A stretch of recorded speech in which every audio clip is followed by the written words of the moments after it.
오늘 말씀은 잘 살고 싶다면 어려운 길을 선택해야 합니다 라는 제목으로 말씀 전하도록 하겠습니다. 사람들이 잘 살고 싶어서 취하는 방법 가운데 하나가 보다 쉽게입니다. 어떻게 하면 쉽게 할까? 어떻게 하면 빠르게 할까? 이것이 우리 기술의 발달을 이루어온 것 아니겠습니까? 밥 먹는 것을 쉽게 하기 위해서 패스트푸드가 나왔습니다. 빠르게 하고 쉽게 하기 위해서 말이죠. 그런데 안타깝게도 이 패스트푸드 때문에 사람이 건강을 잃었잖아요. 패스트푸드만 계속 먹다 보면 결국 건강을 해치게 됩니다. 보다 빠르게 편하게 가기 위해서 자동차를 만들었습니다. 그러나 이 자동차 때문에 환경 오염과 인류 건강이 문제가 되었잖아요. 지구온난화 혹은 환경, 미세먼지 이거의 주범이 자동차 매연 아니었겠습니까? 어려운 길이 아닌 쉬운 길을 보다 빠른 길을 찾으려 하다 보면 더 큰 어려움을 만나게도 됩니다. 작은 어려움인 여우를 피하려다가 큰 어려움, 호랑이를 만나는 꼴이 될 수도 있습니다. 문제를 만날 때 어떤 그 문제를 해결하려고 할 때 그래서 우리가 제일 쉽게 선택하는 것, 보다 빠르게 선택하는 것, 그 가운데 하나가 쉬운 방법이 도망치는 거잖아요. 도망치는 게 제일 쉽습니다. 똥이 무서워서 피하냐, 더러워서 피하지 하는 말로 피하고 도망치는 것을 정당화하기도 합니다. 문제 앞에서 도망을 치면 결국 매번 도망치는 인생이 될 것입니다. 여러분 앞에 어떤 문제가 있든 그 문제를 피하기보다 도망치기보다 그 문제와 맞서 그 문제를 뛰어넘는 능력의 사람들 되길 주의 이름으로 축원합니다. 하나님께서 우리에게 그 문제를 뛰어넘게 하셔요. 회피하는 것이 아니라 부딪힌다 할지라도 우리 들었던 찬양의 가사처럼 그 무엇도 우리를 해치지 못합니다. 그러니 담대한 여러분 되길 주의 이름으로 축원합니다. 오늘 읽은 본문은 설교하기 어렵습니다. 우선 여러분 읽어서 아시겠지만 주님께 무언가를 바쳐야 한다는 것 사람들은 듣기 거북해합니다. 오늘 그 본문에 아나니아와 삽비라가 가진 재물 전부를 바쳐야 되는데 그러지 못해서 하나님께 벌받아 죽잖아요. 자신의 재산 중에서 일부를 감추고 전부를 드리지 않았다고 해서 모든 걸 바치지 않았다고 해서 바로 죽이는 하나님이시라면 무서워서 어떻게 믿어요? 아니 우리 헌신이 내 것을 전부 드리지 않으면 하나님께서 바로 벌하신다면 우리가 어떻게 하나님을 믿고 어떻게 하나님을 따를 수 있겠습니까? 오늘 말씀 11절에도 온 교회와 이 일을 듣는 사람들이 다 크게 두려워하니라 하니 참 어려운 말씀이기도 합니다. 바치라, 헌신하라 라는 내용이기 때문에 어려운 것이기도 합니다만 제가 특별히 그런 말을 잘 못하기 때문이기도 합니다. 웨슬리는 회개는 주머니가 회개해야 진짜 회개다라고 말했어요. 내 주머니, 다른 말로 하면 여러분의 지갑, 여러분의 통장, 여러분의 카드가 회개해야 진짜 회개하는 거다라고 말하기도 했습니다. 웨슬리의 설교에서 말입니다. 그러나 오늘 말씀을 목사가 성경 가운데 일부를 취사 선택해서 전하고 어떤 것은 안 하고 그럴 수는 없잖아요. 이 말씀을 피할 수는 없습니다. 하나님의 말씀이니 말입니다. 오늘 말씀을 준비하면서 말씀을 읽고 묵상하고 그러는 가운데 이 말씀의 핵심은 하나님께 전부 바치라는 것이 아니라 거짓이 없는 솔직함에 대한 말씀입니다. 하나님 앞에서 솔직하라. 하나님 앞에서 진솔하라. 사람들 앞에서 솔직하라. 사람들 앞에서 진솔하라. 이게 오늘 말씀의 핵심 메시지입니다. 여러분 복음의 초창기 초대교회는 믿는 사람들이 서로 자기 소유를 팔고 공동으로 사용했습니다. 초대교회의 모습은 능력에 따라 일하고 필요에 따라 가져갔습니다. 이것이 복지의 기본 개념이에요.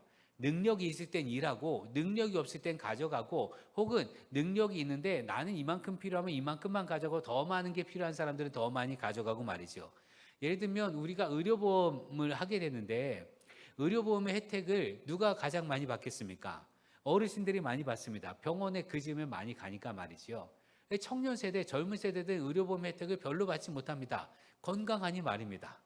그러나 젊을 때 일하고 그 일을 통해서 의료보험을 내고 그리고 그것들이 쌓여서 나중에 자기가 나이 들었을 때 자기도 혜택을 받는 거거든요.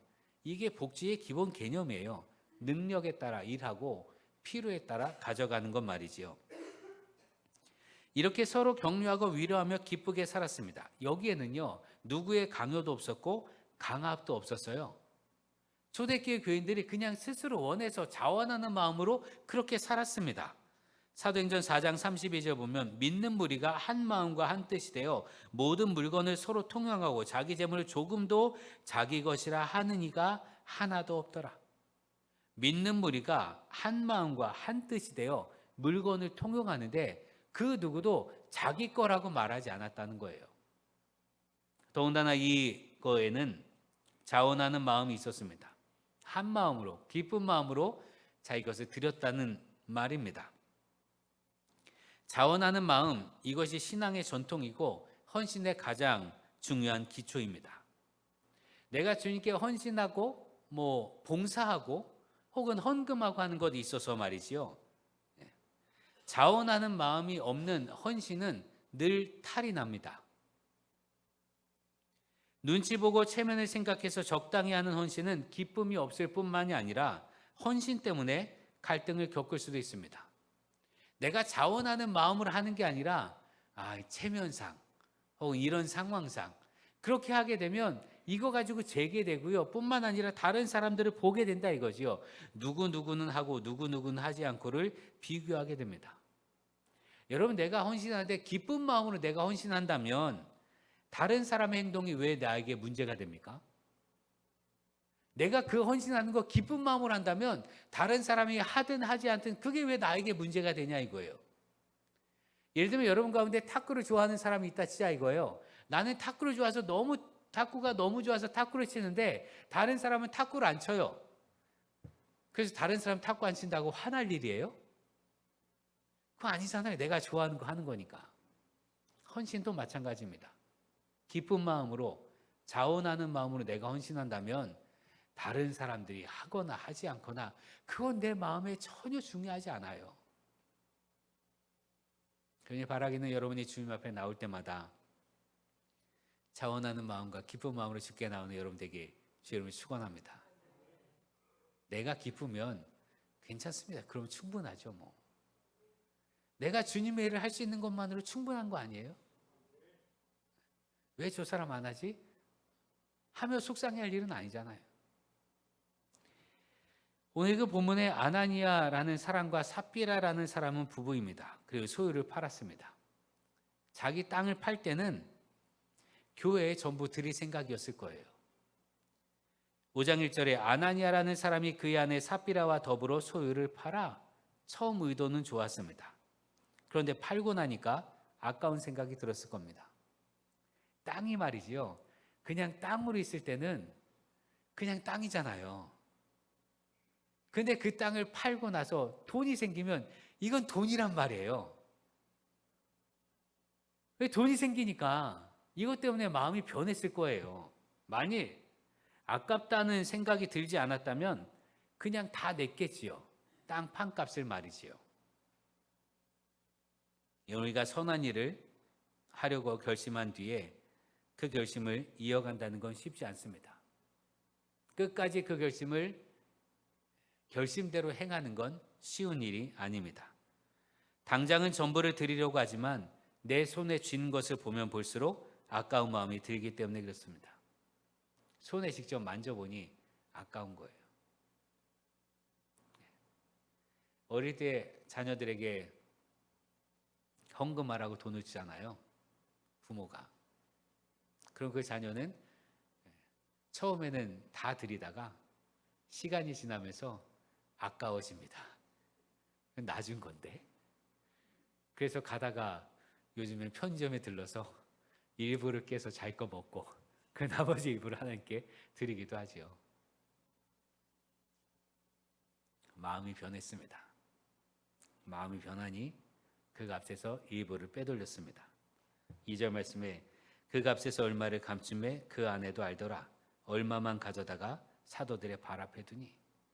여러분, 여기에서 이 아나니아와 삽비라가 판값의 반만 드렸다, 혹은 판값의 4분의 1만 드렸다, 혹은 판값의 10분의 1만 드렸다, 그 양은 기록하고 있지 않아요. 왜요? 그 숫자는 중요하지 않습니다. 얼마를 빼돌렸고 얼마를 많이 드렸냐? 그건 중요한 게 아니에요.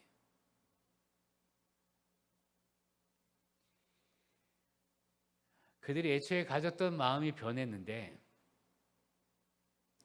변한 마음을 있는 그대로 고백했다면 달랐을 것입니다.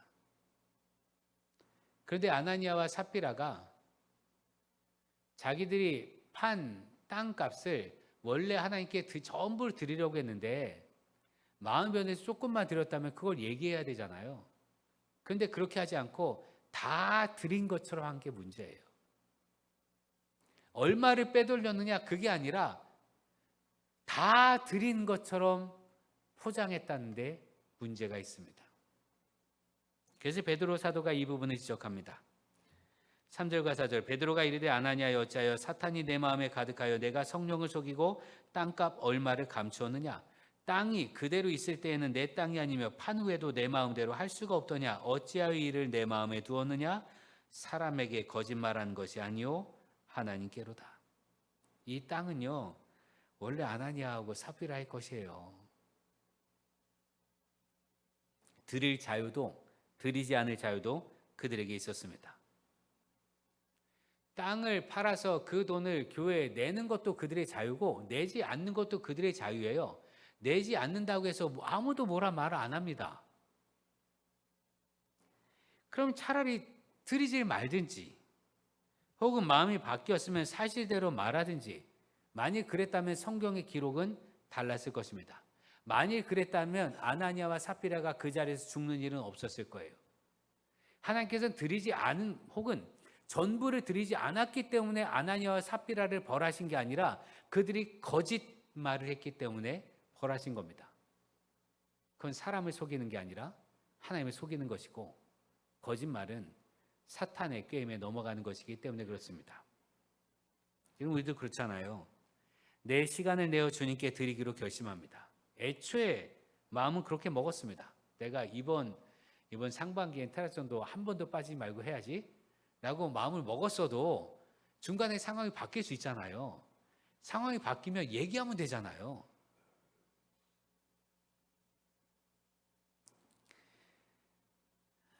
상황 때문이든 변했습니다. 그때 뭐라고 하겠습니까?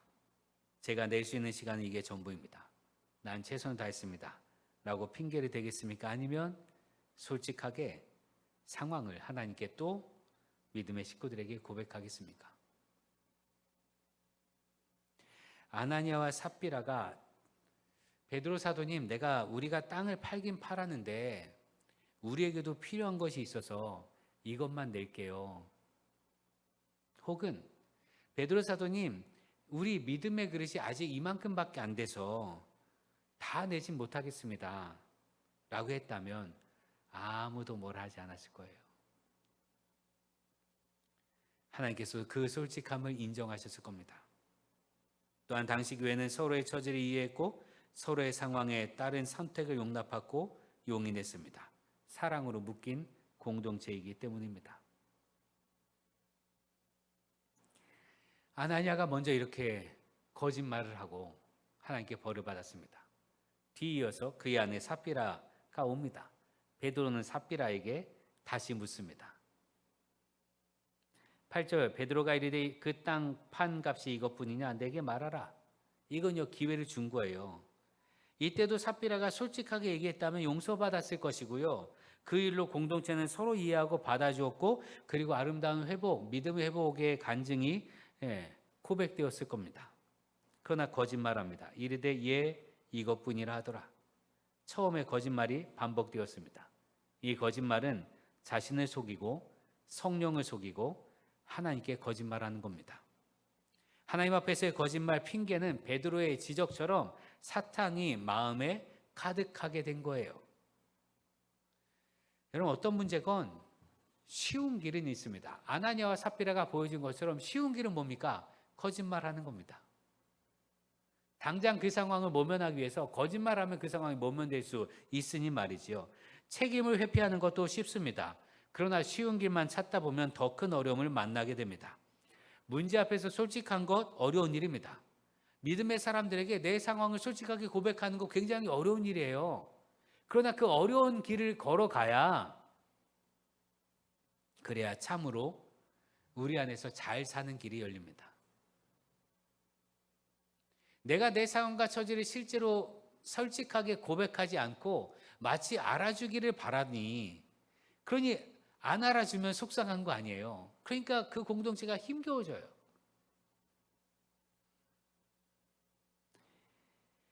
문제 앞에서 진실이 솔직한 건 어려운 일입니다. 그러나 어려운 일을 선택하는 게 참으로 잘 사는 길이 되기도 합니다.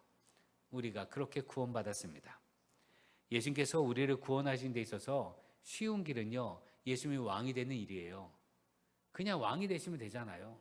그래서 왕이 돼서 그냥 구원하시면 되는데 어려운 길인 십자가를 선택하셨습니다. 이를 통해서 참 사랑을 보여주셨습니다. 여러분 한번 생각해 보시죠. 예수님께서 왕으로 오셔서 우리의 모든 죄를 그냥 그 자리에서 탕감해 주시면 그 사랑에 감사하겠습니까? 아니면 지금처럼 주님께서 하신 것처럼 십자가에 있어서 당신의 생명을 내어주셨기 때문에 우리가 감사하는 그 감사가 더 크겠습니까? 왕이 탕감해주면 이거 당연하지 라고 말했을 거예요. 그러나 주님께서 당신의 생명을 내어주셨기 때문에 우리가 더 깊은 감사를 하는 거 아니겠습니까? 근데 그 길은 쉬운 길이 아니에요. 쉬운 길이 아니기에 예수님께서도 십자가에 대한 두려움을 솔직하게 하나님과 제자들에게 고백합니다. 마태복음 26장 37절에 39절 보면 베드로와 세베대의 두 아들을 데리고 가실새 고민하고 슬퍼하사 이에 말씀하시되 내 마음이 매우 고민하여 죽게 되었으니 너희는 여기 머물러 나와 함께 깨어 있으라. 내 마음이 고민하여 죽게 되었다. 내가 이제 십자가를 져야 되는데 그게 너무 무섭다. 그걸 나를 위해서 기도해달라. 스승이신 주님이 제자들에게 이렇게 고백하는 게 쉽겠습니까? 그만큼 십자가가 어려운 길임을 제자들에게 고백함으로 그 길을 가르쳐 주셨어요. 그리고 또 하나님께 이렇게 하랍니다. 조금 나아가서 얼굴을 땅에 대시고 엎드려 기도하여 이르시되 내 아버지여 만일 할만 하시거든 이 잔을 내게서 지나가게 하옵소서. 주님의 십자가는 어려운 길입니다. 그러나 주님께서 어려운 길을 선택하심으로 우리가 나음을 입었고 생명을 얻었으며 하나님의 자녀가 되었습니다. 이에 하나님께서 이렇게 하십니다. 빌립보서 2장 9절 11절을 이름으로 하나님이 그를 지극히 높여 모든 이름 위에 뛰어난 이름을 주사 하늘에 있는 자들과 땅에 있는 자들과 땅 아래에 있는 자들로 모든 무릎을 예수의 이름에 꿇게 하시고 모든 입으로 예수 그리스도를 주라 시인하여 하나님 아버지께 영광을 돌리게 하셨느니라.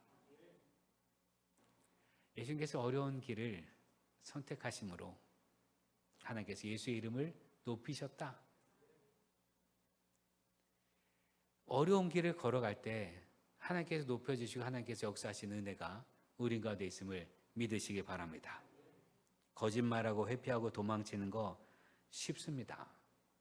그러나 그 쉬운 길은 우리 삶을 행복하게도 하지 못하고 잘 살게도 하지 못합니다.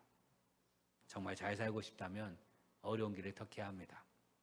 솔직하며 피하지 않으며 어려움 속에서 함께 쳐나가는 것 어렵지만 그 길이 참된 길이며 복된 길입니다. 가정에 갈등이 있습니까? 그럼 솔직하십시오. 핑계나 회피해서 그 상황을 모면하려지 마시고 바로 그때 솔직하십시오. 그 솔직함이 가정을 회복하게 될 줄 믿습니다. 여러분의 관계에 어려움이 있습니까? 솔직하십시오. 그럼 솔직함 속에 하나님께서 어루만 만지심이 있게 될 줄 믿습니다. 주님께서 말씀하셨습니다. 마태복음 7장 13절 14절 좁은 문으로 들어가라.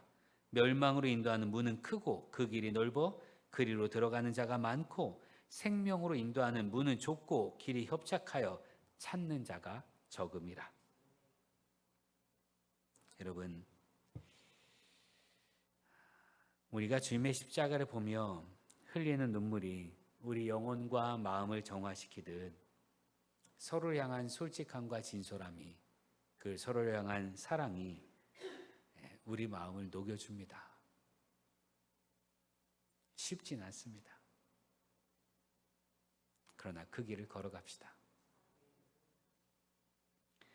믿음 생활하는 거 쉽지 않습니다. 신앙 생활하는 거 쉽지 않지요. 그러니까 그 어려운 믿음, 신앙 생활하는 우리 되기를 바랍니다. 용서하는 거 쉽지 않습니다. 그러니 그 어려운 용서하는 우리 되기를 바랍니다. 사랑과 섬김 쉽지 않습니다. 그러니 그 어려운 길을 선택하는 우리 되도록 합시다. 헌신이 어려우니 우리 그 어려운 헌신의 길을 걸어갑시다. 그 길에 참된 행복, 참된 생명이 있습니다. 정말 내가 잘 살고 싶다면, 행복하게 살고 싶다면, 보람되게 살고 싶다면, 감사하며 살고 싶다면, 그래 정말 난 참 잘 살았어 말하고 싶다면 어려운 길을 선택해야 합니다. 우리 그 어려운 걸음을 기꺼이 걷게 하시는, 능히 걷게 하시는 하나님의 은혜가 이런 모두에게 있기를 주의 이름으로 축원합니다. 기도하겠습니다. 구원의 주님, 주님의 십자가 사랑을 바라봅니다. 참으로 힘겹고 두려운 십자가 앞에서 주님도 두려워하셨음이 우리에게 은혜가 됩니다. 그러나 주님께서 두려움을 떨쳐내고 어려운 십자가를 지셨듯이 우리도 믿음의 길에 있어 어려운 길을 택하게 하옵소서. 우리가 좁은 문을 선택할 때 그 문으로 들어가는 우리 발걸음을 지켜주시옵소서.